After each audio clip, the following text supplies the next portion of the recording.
Hey everybody, go Bears. The axe is now back in Berkeley, or really technically on its way, and all is right with the world, at least for another year.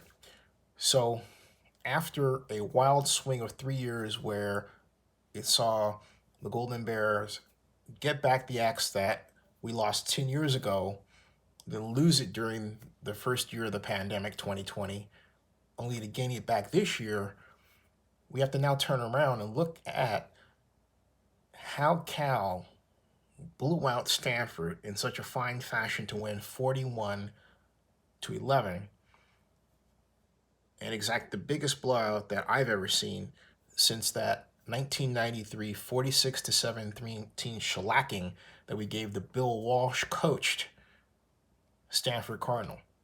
A game where I thought that the Cardinal were going to walk all over us because, hey, it was Coach Walsh, right? Didn't happen. It was a glorious game. This game, however, I believe had some similarities to that one. Both teams came out flat. You heard me. And that's something that, unlike a Bill Walsh team at the time, I never thought as a comment I would associate with a David Shaw team getting ready for the big game. But I'm not saying that they didn't come out and jump up and down and everything, but they were consistently off from the first play to the long pass attempt, which was short, to missed tackles on defense, which, because they missed an inch, resulted in long gains. And then let's talk about those long gains. You had the case of the flat team versus the hyped up team. And Cal was hyped up for a whole host of reasons. They've been insulted by their own city the previous week regarding the COVID issue. They lost a number of games that, but for better game plans, they should have won. That's been the common theme this year. Only to finally get their sea legs later in the year and then turn around and discover that just when they're able to field a complete team and they really have got this football thing down with respect to their game plan, offensive coordinator and defensive coordinator, they're sick again. That's enough to make anyone really, really mad once you're ready to come out in the field and perform, and it just so happens to be against your Bay Area rival in the 124th version of the big game. So the table was set.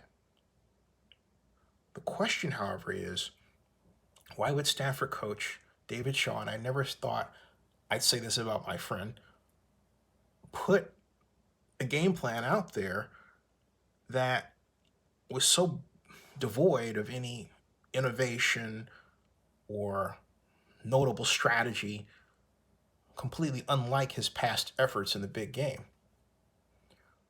I have a theory that I think fits the facts, and it goes with a comment that Coach Shaw made at last week's press conference where he talked about the rash of injuries Stanford faced. He said he had never seen a year where there are more broken bones than this year. He says usually the injuries are of the tears, hamstring or something like that, but these are full-on broken bones. And he talked about how that really impacted his ability to put together 5 people consistently on the offensive line. He praised one player who was able to play all 5 positions. That's hard. When you are limited that way in an offense that has as much terminology as Coach Shaw's does, an offense that can easily be employed by any team in the NFL without a hitch, it means you have to, particularly when you're talking about freshmen and sophomore students, you really have to simplify some terminology, use plays that maybe if you had a more experienced squad, you wouldn't use something more effective, more novel. That's just my theory.